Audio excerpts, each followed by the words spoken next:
Welcome to the World News. I'm Randolf Jamias for today's global stories. Leading the news, arms sales were on the agenda as Russian President Vladimir Putin met Indian Prime Minister Manmohan Singh on Monday in New Delhi to court a country that has traditionally been a top client. Putin's trip is to reaffirm Russia's interest in India. Russian defense industry said the visit could produce deals on the sale of fighter jets and aircraft engines worth more than $7.5 million.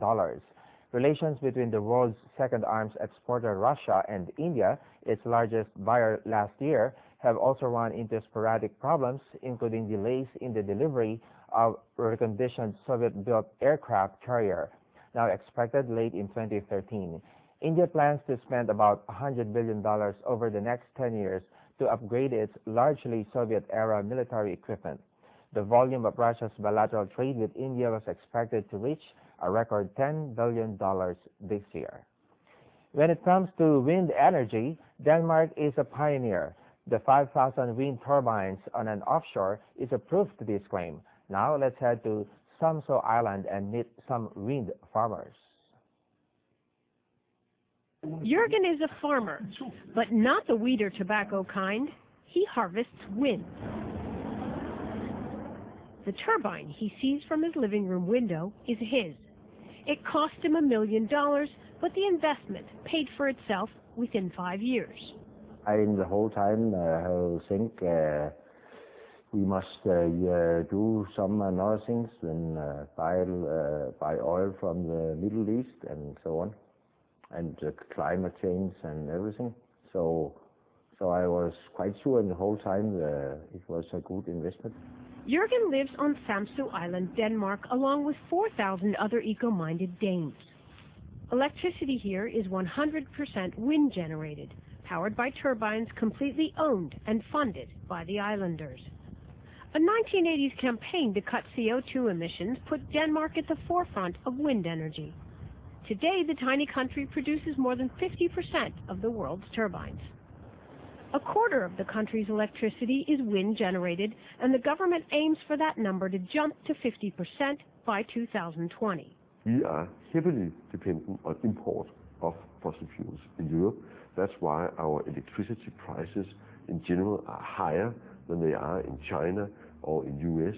And the only way that we can get out of that import dependency will be through a transformation where we focus on energy efficiency and renewable as a major part of our energy supply. Wind energy is clean and leaves no carbon trace. But turbines, turbine upkeep, and wind-generated electricity are costly. As incentive, the government offsets costs with subsidies. But for private owners like Jürgen, a minor motor fix sets him back $250,000.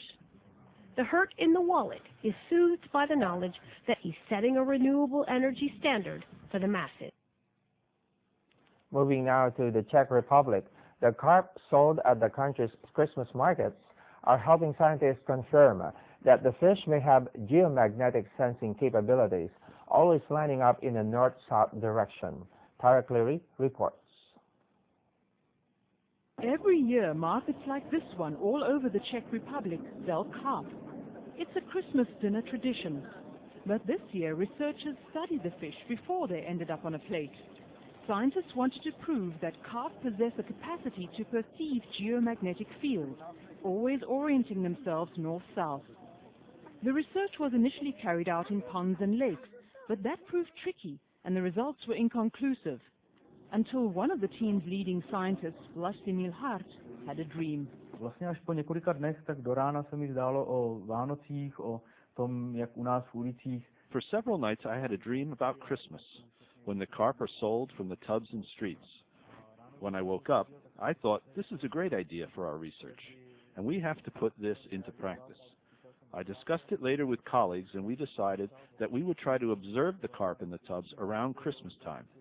Jsme se rozhodli, že toto budeme sledovat a zkusíme se na ty Vánoce zaměřit na ty naše kapry v kádích. The scientists photographed and analyzed the positions of the carp in the plastic tubs, and the research included over 14,000 fish in 25 markets.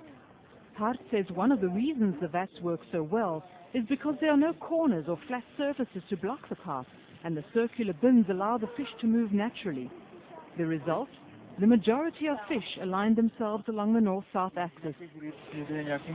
Most of the fish were positioned in the north-south axis. A few of them were in a different position, which is a statistical variance and does not negatively influence the result, which shows that the north-south direction is the primary one. The researchers found that disturbances like city lights and sounds did not interfere with the carp's choice of direction, and neither did the absence of common orientation stimuli like the flow of water, leading authors to conclude that carp most likely align themselves to geomagnetic cues. Head of the research team, Hinek Burda, says the findings reveal that carp rely on this magnetic perception for their basic survival, and the ability to orient affects entire schools of fish. This enables synchronization of the movement of the whole group, the whole school of fish. They must choose a direction to float or swim, or perhaps escape from a predator. And their magnetic sense, this tendency and preference of specific magnetic direction, should enable them to do this. This compass can also be important for fish that are moving in muddy waters over short distances. And though the carp at these markets may not know it, this year they have offered science a tasty Christmas treat.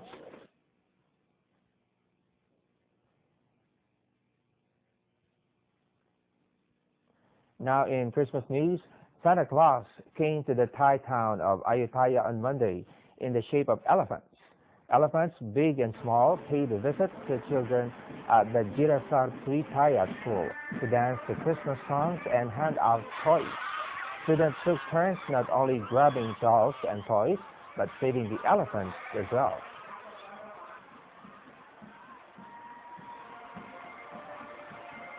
Oh, this is the best day of the year. This is the best day of the year when the elephants come. Where else do you get elephants at other than Girasar? Elephants, the kids love it, teachers love it, everybody loves the elephant.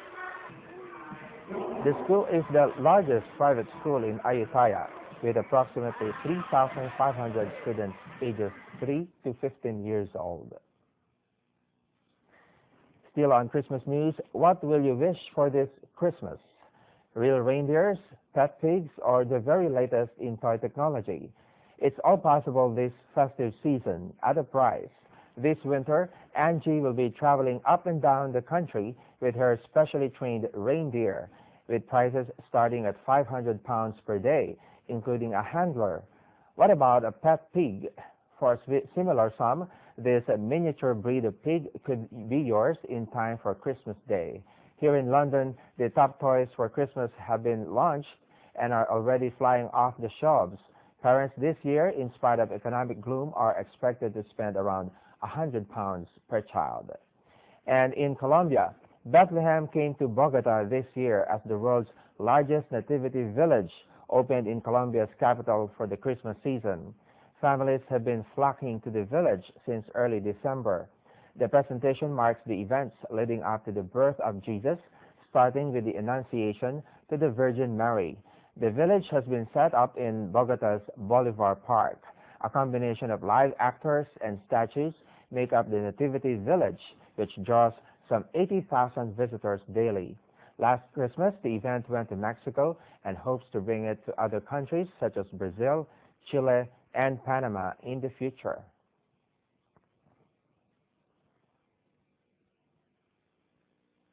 And in sports, Bank Popular was fighting neck-to-neck with Massif for the lead in the Vendée Globe round-the-world race on Sunday. Skipper Armel Leclerc went ahead, but fellow Frenchman François Gobart recovered the fragile advantage of just 3.4 nautical miles at 1600 GMT as they approached the international date line to cross from west to east in the South Pacific. The last of the 13 remaining competitors, the Italian yacht Team Plastic, was more than 4,500 nautical miles away from the leaders. The best gift both skippers could dream of is to win the race that is entering its 43rd day. And that's the first half of our stories. Don't go away. We'll be back shortly.